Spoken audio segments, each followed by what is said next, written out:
Hey, Arman here, and in this video we're going to talk about maintaining a healthy immune system.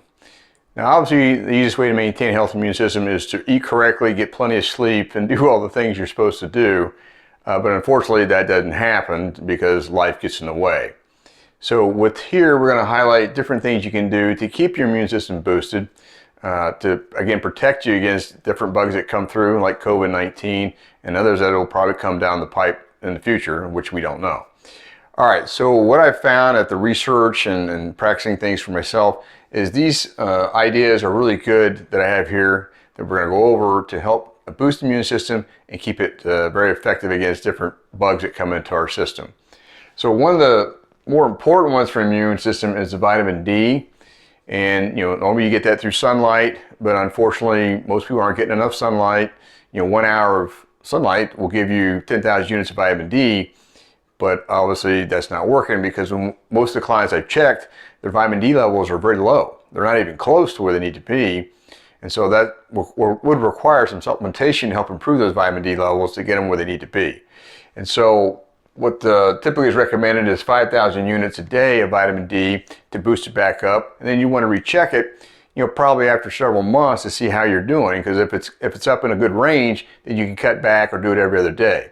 Now, with that being said, one of the things about taking vitamin D is you need to make sure you take that with fat because it's a fat-soluble vitamin. Otherwise, if you take it and you don't take any fat with it, it's not going to be absorbed as well as you would like. You're not getting the effect. You're actually just wasting, the supplement that you're taking. But that is one of the first ones you want to focus on is your vitamin D level. And again, it also helps with hormones as well. And then we have vitamin C. Typically 1 to 2 grams of that a day is very good. I like to take mine before bed. I just take 1,000 milligrams before bed. I'm a little more sensitive to vitamin C, so if I do anything over like 2,500 or 3,000 milligrams or 3 grams, I'll end up getting diarrhea. So, if you take too much vitamin C, that's one of the effects of it by taking too much. So kind of keep that in mind too, but you can take that on an empty stomach. It'll absorb well. Now, with that being said, vitamin C, you want to make sure it's a quality vitamin C, so it's got some flavonoids in it to help with the absorption. Just straight vitamin C isn't as good, so cheap vitamin C is not something you want to do.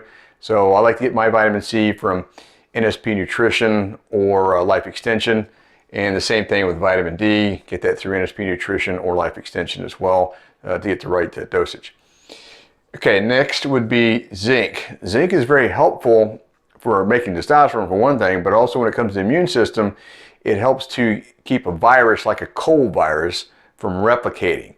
So if you start feeling the symptoms of a cold, light runny nose, you're not feeling 100%, then the quicker you start taking zinc, which you can take about every 3 to 4 hours, you can actually eliminate the cold from happening just because you're going to stop the replicating of the virus.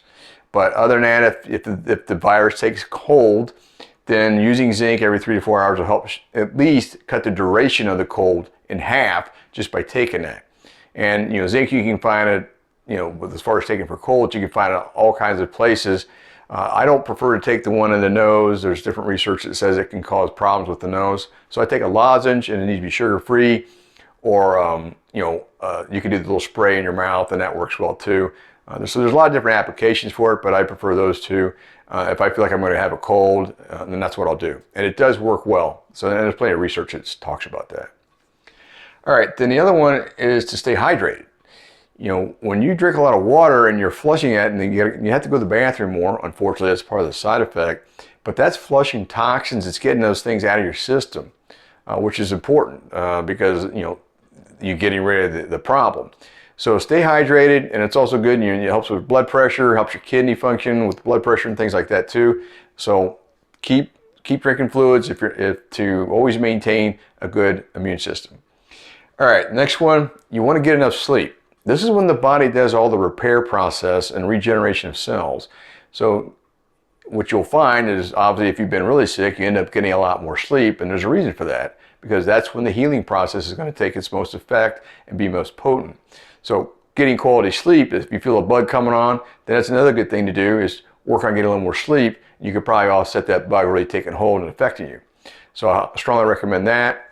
And then sleep is typically 8 hours a day. If I get 8 hours a day, I feel bulletproof the next day, especially if I get, like 30 minutes to an hour of deep sleep which for me is pretty good. If you get more than that, that's awesome. And then other than that, the REM sleep is typically about 2 to 3 hours of REM sleep to go with that. These are the most important sleep cycles to have to make sure your immune system's functioning. And if you do use an Oura ring, like I've shown before in another video, this does track all your sleep, and it also lets you know if things are out of if you're out of balance. If your sleep's not good, it's going to tell you may be coming. It gives you signs that you may be coming down with something. And this is another thing you can use to kind of get a jump start to keep a bug from really latching onto you. So that's the other thing with that. So focus on getting good quality sleep. Get as much as you can. If you're not feeling 100%, obviously if you're sick, you want to get more. And then exercise regular. You know, the thing with exercise is it gets blood flow going. It gets you to sweat. Again, getting rid of toxins. You got the blood flow, so you got all the nutrients going to the system. That helps the immune system. It helps it a lot. And again, it doesn't need to be anything over the top, but strength training is really the first and foremost thing you want to do, and then have some cardio involved with it. But do regular exercise. You'll find that you're going to get sick a lot less often. But with that being said, you also want to make sure, which we have on here, is good hygiene. So if you are an exerciser and you train in a gym, like with me, I like to go to a gym and train, or a private facility, whatever. When I talk about hygiene, you want to wash your hands when you're in the gym, after you get done with the gym. I like to wear gloves as well, because there's all kinds of bugs in a gym. So that's how you get COVID. And what happened to me is I actually got MRSA from it, which I don't recommend that to anybody, because that really affects your immune system. And I'm not sure how I got it. I wash my hands a lot, but apparently it got a hold of me. And so I had to deal with that, and it took several weeks to get that all cleared up. So that's another thing when you focus on with hygiene, is washing your hands consistently, not over the top, but consistently. You know, if you've been doing something different, then it's good just to get a quick wash. And you'll find that that'll help with reducing the likelihood of getting sick, especially if you're shaking hands with people, or if you're in public bathrooms, different places like that.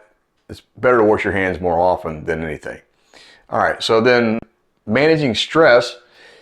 Obviously, stress takes a toll on the body. It weakens the body, and so you want to manage that as best you can. Have your own stress techniques, which we've talked about in several other videos. But again, keeping stress down helps regulate cortisol levels. And the best thing I do for stress is I exercise. It clears it out. Get your serotonin levels cranking up, the kind of endorphins. And so I find that works really well. So, but if you have other techniques, like maybe it's yoga, you do well with that, or, different, I mean, there's all kinds of ways you can address it. Using your mind and just kind of focusing on different things, just to kind of clear your head, or take a walk for 15 to 20 minutes so that you're thinking about something else, getting whatever's bothering you off your mind.